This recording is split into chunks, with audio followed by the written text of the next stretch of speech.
how Squidward is always complaining about SpongeBob and seems to totally be fed up with his antics? Look at that buck-toothed, corn-fed smile. Well, it's kind of weird that he doesn't just pack up and move out of his house. I mean, there are some episodes where they mention that his home is unsellable or that the neighborhood is not great, but honestly, I'm not buying that. Is it possible that Squidward was hired by SpongeBob's parents to look after him because they didn't want to? Okay, let me explain. Squidward was actually hired by SpongeBob's parents. They're away and they need someone to look out for their son. And who better than his next door neighbor, right? This could explain how SpongeBob and Squidward afford their houses on what they make at the Krusty Krab. I mean, it's a minimum wage job after all. Hey, Squidward, did you see me? The theory suggests that SpongeBob's parents are actually footing the bill for both houses. Mind-blowing, I know, but I could explain a whole lot. Think about it. Squidward is always so annoyed by SpongeBob, but he never really does anything about it. If he's getting paid to keep an eye on SpongeBob, SpongeBob being annoying all the time makes a whole lot more sense. He's not just a neighbor annoyed by SpongeBob's antics. He's basically on duty 24/7. And their relationship, man, it's something to watch. Now, the reason why SpongeBob might need a caretaker is because he's actually autistic. But okay, before we jump into comparing SpongeBob to ASD traits, I gotta put out a big disclaimer here. I am not a therapist, a psychologist, or qualified to diagnose anybody, right? But we are talking about a fictional character who's, well, a sponge. So all of this is just me spitballing ideas based on what I've seen in the show and a bit of research. When it comes to ASD, it's super complex and unique to each individual. There's no one size fits all test for autism. It's all about looking at the person's overall behavior, history, and environment. And ASD is, well, a spectrum, which means it covers a wide range of characteristics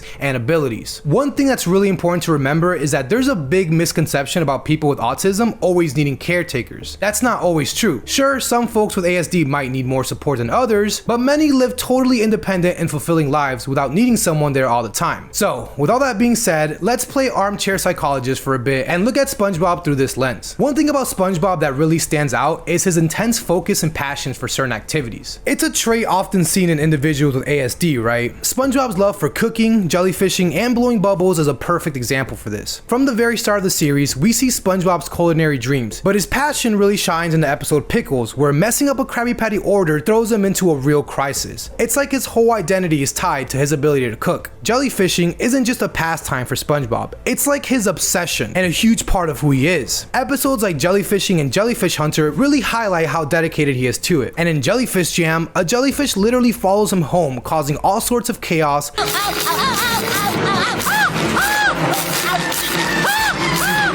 But SpongeBob is still all about jellyfishing. And then there's his bubble blowing. It's not just for fun. In Bubble Stand, he sets up a whole stand to teach others the art of blowing bubbles. And Bubble Buddy, that's literally his imagination taking off, creating a whole bubble friend. All these activities show how SpongeBob's intensity and focus on things he really loves are all exceptional. It's like these hobbies are part of his very essence. Like, it's pretty cool to see how deep his interests go and how they shape his character. SpongeBob's love for structure and routine is another trait that's really interesting and kind of aligns with what we see in individuals with ASD. The show does a great job of portraying how changes in his usual environment or routine can really throw him off. Take Club SpongeBob in season 3 for instance. What does it take to be a member? Besides being a moron. Moron.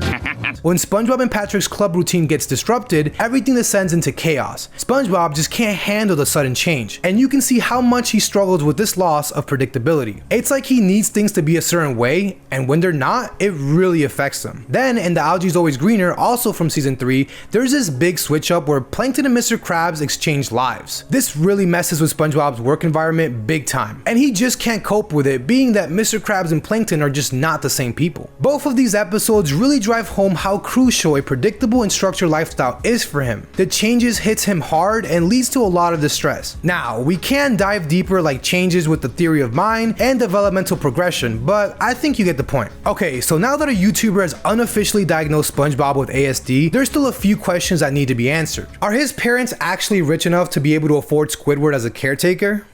Have you ever wondered how SpongeBob can afford such a huge house, complete with a library, rooftop garden, and multiple rooms, all on a fry cook's salary? It's kind of baffling, right? Well, it's called old money. It looks like SpongeBob's mom and dad might be living off a pretty hefty inheritance and have probably paid off his house in full. Let's look at some evidence from the show. In No Free Ride, which is one of my favorite episodes by the way, SpongeBob's parents give him a boat after he passes his boating test. Now, this isn't just any small gesture, it's a big deal. It suggests that his parents do have some serious financial means. Then there's the episode SpongeBob You're Fired in season 9. SpongeBob loses his job at the Krusty Krab, but weirdly, he doesn't seem to be in any sort of financial trouble. This lack of panic about money hints at a safety net, doesn't it? Like maybe SpongeBob's basic living costs are being covered by his parents or the inheritance they've possibly secured for him. It's like no matter what his job situation is, his financial stability is never going to be at risk. Now, the last question I'm sure you have in your mind, how do SpongeBob's parents even know Squidward? SpongeBob and Squid's family have actually known each other for a very long time. How? Well, in the series, there's this cool episode called where we see a primitive version of SpongeBob, Squidward, and Patrick. They're up to their usual shenanigans, but this time it's about discovering fire. This episode is super important because it hints that SpongeBob and Squidward's family might have known each other for ages.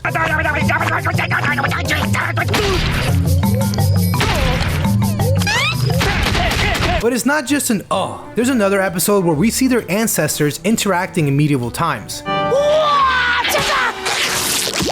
And in Pest of the Wild, there they are again, but back in the wild. Give me a shot of milk.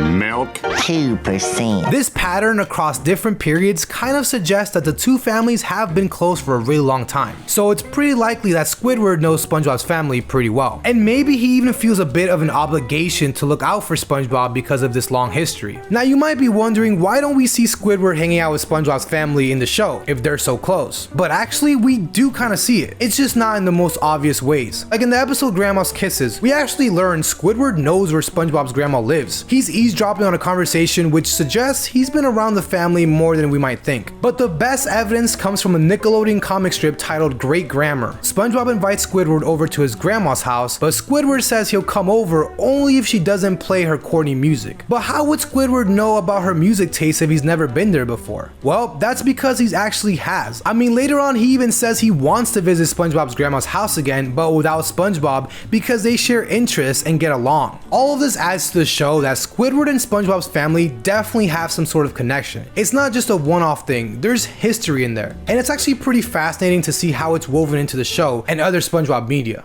It's not like Squidward hasn't tried to get away from SpongeBob and all the craziness of living next to him. He's actually moved away a few times, but for some reason he always ends up coming back. It's almost like deep down inside, he misses SpongeBob, his house, and the life he had. Or maybe he's just trying to keep getting paid from SpongeBob's parents. So wrapping all this up, our deep dive in the world of SpongeBob and Squidward has been quite a journey. We've explored Squidward being SpongeBob's guardian, hired by SpongeBob's parents, and how their long-standing family history might play a role in this dynamic. And although it's never confirmed by the writers, I don't think it's far off for this theory to be a real thing.